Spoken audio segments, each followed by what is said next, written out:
This is the reconstruction of the last days and death of John Harold Decker. Following footage is based on a combination of the diary of the deceased, letters between him and Dr. Joseph Franklin, and the autopsy report. Monday, March 10th, 2014. After 4 weeks of silence, I finally received some news of my old mentor and professor at the University of Cambridge, Dr. M.D. Joseph Franklin. As I wrote before, he is leading an expedition through South America. I'm so jealous that I missed this trip due to a lung infection. Now that I'm better, I only feel envy for the lucky ones who are now wandering through the forests of Brazil. Today, Dr. Franklin has sent me a box, accompanied by a letter. Dear John, I hope you feel better and that everything is fine. The expedition goes even better than we had hoped. We just returned from our base camp after a week of traveling through the woods. Our team has recently discovered something I absolutely had to share with you. On February 24th, we found a new insect. We found a group of ants searching for food near the corpse of a tapir. At first glance, I should have identified it as Formica rufa, the red forest ant. But their distinctive color, bright blue, convinced me that it was something different, likely a new species. We have named it Formica amazonia, after its habitat. We have also discovered that it has some unique characteristics. One of these characteristics is its ability to gender swap. When a queen dies, or if there aren't any other queens nearby, a male starts to change, becomes female, and grows into a new queen. We have no idea why this had to be a male for the transformation, and are still investigating this. Formica amazonia appears to be omnivorous, as their diet varies from nettles and leaves to small insects, such as crickets, flies, and grasshoppers, and spiders, and even to larger animals such as birds. I wish you could be here to see them, but since you can't, we have decided to collect a small group and send them to you. We have placed a dead hummingbird in the terrarium to make sure they don't die of starvation. Happy birthday, John. Yours truly, Joseph Franklin, MD. My birthday was yesterday, but that didn't matter. For an entomologist, this was the best gift anyone could send. I took the box and put it on my lap. Throbbing of anticipation, I removed the seal and opened the box. Inside the box, there was a glass container with the corpse of the said hummingbird on a layer of dirt, approximately 2 inches thick.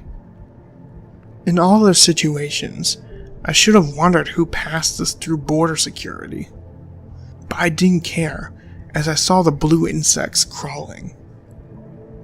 They were smaller than I expected, but that didn't bother me much. I had a new breed of insects in my possession. Carefully, I walked to a table and placed the container on the surface. First, I took my working gloves from a shelf, and from under the table, I took an empty terrarium. The Formica amazonia would get a new home. I looked underneath the table, searching for a sack of soil and a trowel. I filled the terrarium with the soil and put the box with the ants closer to me. Then, I placed the bird's corpse into the box, and the rest of the ants I placed into the ant farm by carefully scooping up the dirt from the container Dr. Franklin sent me, and laying it on the ant farm. I tried my best not to bury the bird. I didn't have any food for them at the moment, seeing as it stinks like hell. It wasn't a typical rotting smell, but something else. I couldn't pinpoint it, and it didn't matter at that point. I had other things to take care of at the Institute, and they would be jealous if I knew what I had. It was a good day, but I'm going to sleep. Tomorrow I will remove the bird and give them something fresh to eat. My only concern is they will not eat insects they aren't used to. These are concerns for tomorrow, however. Tuesday, March 11th, 2014. Just bought a box of live crickets for my new friends. As I fed them, I noticed that they were very quick in attacking the prey. It seemed that they had no problem with circling the bugs and killing them in an orchestrated attack. While they were busy devouring the prey, I took the dead bird out of the box. The condition of the bird was very puzzling. The hummingbird wasn't decaying, or at least not as fast as one would expect. Its left wing was missing, but other than that, and the empty eye sockets, nothing too dramatic. The smell had worsened since the night before. I tried to keep it away from me as much as possible. My first thought was to bury it in my garden, but after spotting a cat sneak into the bushes, I changed my mind. A cat would dig up the bird and eat it. While it wasn't visibly decaying on the outside, it was quite possible the inside was filled with maggots or bacteria. The smell would normally warn the feline, but nothing is sure with cats. Nah, it would be animal abuse, giving them the chance to get to it. I could throw it in the trash, but that posed the same problem as before, but now with raccoons. Even more unpredictable.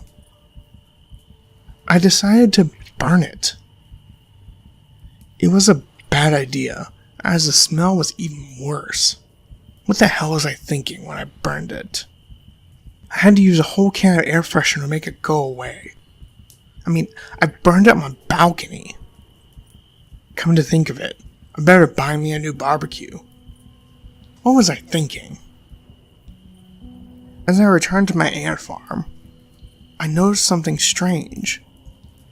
The worker ants hadn't yet made a new nest in the dirt. They all scattered around on top of the dirt heap. I provided them with some nettles. Maybe they needed the nettles to build a nest for the queen. I will investigate this further.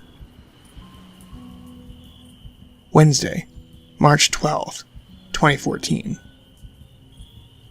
There is something wrong with the ant colony. After 3 days, they still haven't started to build a nest in the dirt. Providing them with nettles didn't change a thing. As far as I could see, the population seems to be diminishing. I don't know how much longer they won't be able to survive. I don't understand why, though. I have done everything to mimic their natural environment. I provide them with food and hunting opportunities. I shall send a letter to Dr. Franklin if nothing improves by tomorrow. It would be much easier if he was a modern man who used email. Then again, can you open an email in an outpost of Brazil? Anyway, for now it is time to feed the remaining ants. I took the box of crickets, grabbed a few, and set them in the terrarium. For some reason, I forgot my gloves and was reminded of this mistake when I accidentally touched one of the remaining nettles. One of the only things still infested by the ants. I felt a painful sting in the back of my hand, and when I pulled away, I saw 3 little blisters. I dislike nettles, and I cursed myself for not wearing gloves. The pain eased quickly, and I continued the care for my diminishing colony. Though now, I have the insight to use gloves. Thursday, March 12th, 2014. I woke up with an unbearable pain in my left hand. It felt like bees were stinging constantly. The stings of the needles were now bright red, and my hand was irritated. I decided to put some salve on the wound and bandage it. I used a salve for insect bites, and it worked with nettles as well. I was still a bit worried. What if the pain wasn't caused by the nettles itself? I started to fear it was something more severe. What if these ants were toxic? I hoped I would never find this out. During the first day, I felt strange muscle contractions in my left arm, along with a terrible itch. I felt a weird sensation, like something was moving under my skin. Was it the poison or just my imagination? Could a poison really be that slow? I doubted it. I returned to my ant farm and did a terrible discovery. My ants were dead. None of them were alive. I had them for 3 days and I killed them. I was devastated. How am I going to explain this to Dr. Franklin? The pain got worse. My arms feel numb now, and it is painful to move. To make matters worse, the pain spread to my side and my upper legs, both of which feel a bit itchy. I have to consult a doctor. The doctor was clear. The pain and the inflammation were due to an allergic reaction. He has given me pills to ease the pain and told me to avoid whatever caused the reaction.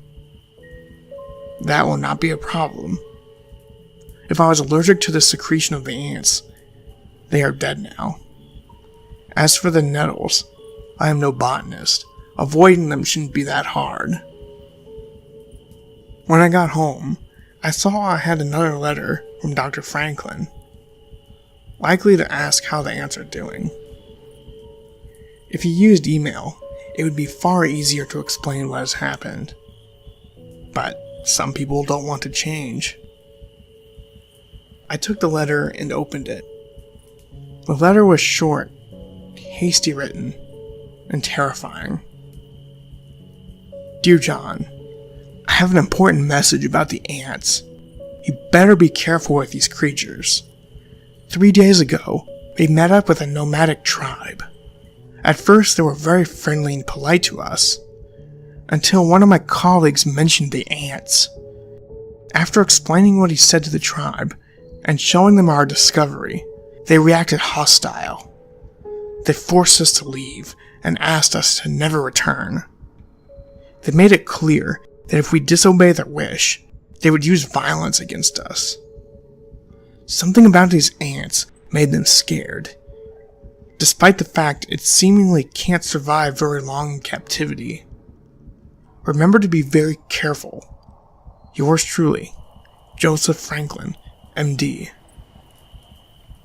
I was already in my living room when I was done reading the letter. I looked up at the terrarium, wondering what was wrong with these creatures. Saturday, March 14th, 2014. There is something severely wrong with me. I can no longer move my left arm. I no longer have any feeling in it. My sides and legs feel like they are on fire. I have tried using the prescribed medication, but they don't ease the pain. It is clear to me now that this is no allergic reaction. This is something far worse. When I touched my other hand, it feels stiff and hard, like it had been treated with formaldehyde. I fear the worst, and have the feeling that something is crawling under my skin. It's driving me insane. Sunday, March 15th, 2014.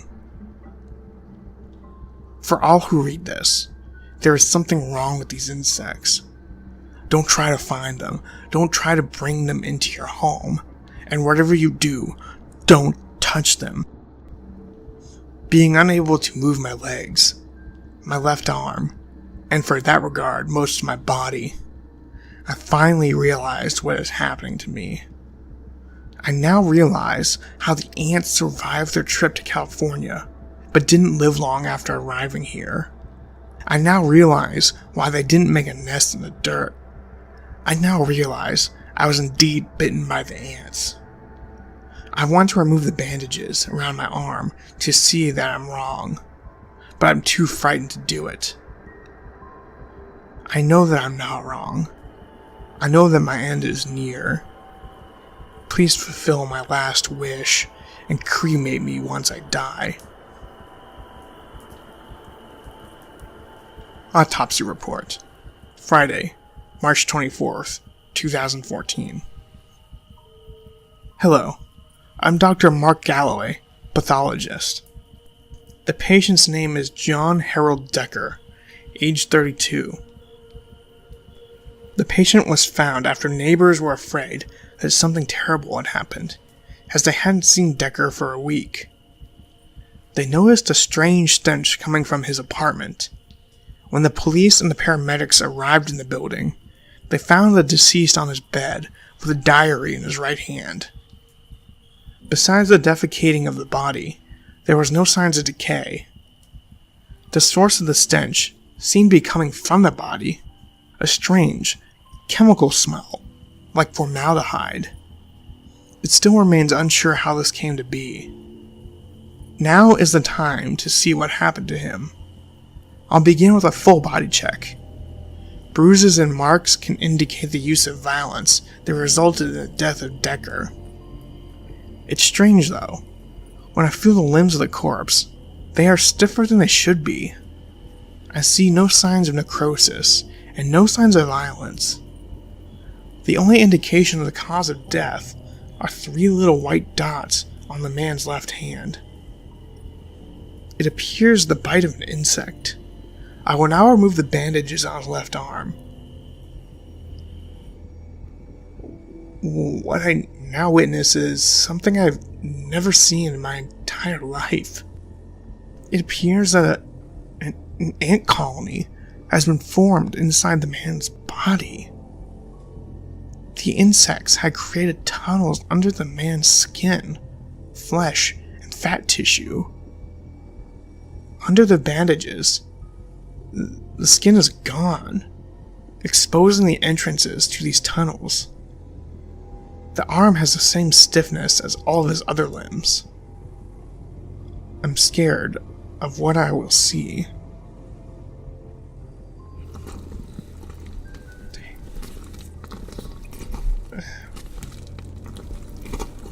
Dear God.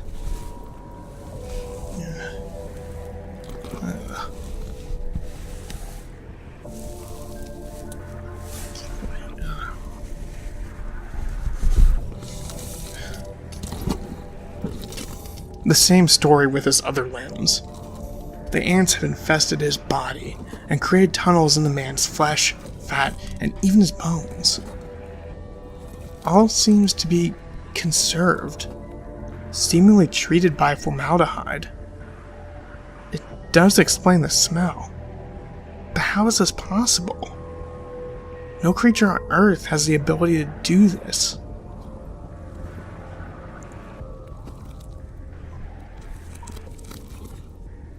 As I investigate his organs, I noticed a small infestation of the same blue ants. The amount of ants are lower than in the limbs of the patient. Based on the state of his organs, the patient likely died due to the infestation of his major organs. The infestation started in his limbs, and after that, they infested his organs. The man had become a living ant farm. He was still alive when they ate through his flesh. How is this possible? Oh crap, something bit me. 4 days after the autopsy, Dr. Mark Galloway committed suicide. He drenched himself in gasoline and lit himself on fire. Police believe that the paranoia caused after the autopsy drove him to this act of desperation. The body of John Harold Decker was cremated after the autopsy. Only the pictures of the ants taken by Decker, the pictures of the autopsy, and Decker's diary with the letters from Dr. Franklin remain. Current whereabouts of Dr. Franklin and his team remain unknown.